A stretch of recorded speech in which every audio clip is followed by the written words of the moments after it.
Àwọn àgbà bọ̀, wọ́n ní bọ́mọdé ò bá mẹwẹ lẹ́wẹ, tí ò mọ̀wé lówè, á jẹ́wẹ sọ́wọ́ ọ̀tún, á fòwè sọ́wọ́ òsì, àtẹwẹ àtòwè, á wàá kó wọn ọmọdé kó lè dààmú. Èyí ló mú wa gbé àkọ̀tun ètò kalẹ̀ fẹ́yìn olólùfẹ́ wa ọ̀wọ́n jùlọ, níbi tá a ti máa ṣàlàyé àwọn ọ̀rọ̀ Yorùbá tó jinlẹ̀ tá a sì máa fún yín nítumọ̀ ẹ̀.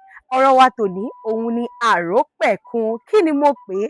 Àrópẹ̀kun àti àyọrùbọ̀. Tó bá ní kí ni àrópẹ̀kun?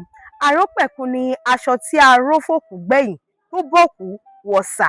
Tí mo bá ló bòkú wọ̀sà, ó bòkú wọ sàárè, òun ni àrópẹ̀kun. Mo lérò pé ó ti yé yín. Tó bá wá ní kí ni àyọrùbọ̀? Orúkọ mìíràn fún àbíkú ni o. Àyọrùbọ̀, tẹ́ ẹ bá ti gbọ́, ẹ ti mọ̀ wípé àbíkú ni wọ́n ń sọ. Báyìí, tí ẹ bá mọ orúkọ mìíràn tí a tún lè pe àbíkú, ẹ dákun ẹ kọ sábàlá àríwísí. Èmi ni tiyín Àmọ̀kẹ́ ọmọ bàbá àbílí onílù. Ó dàbọ̀.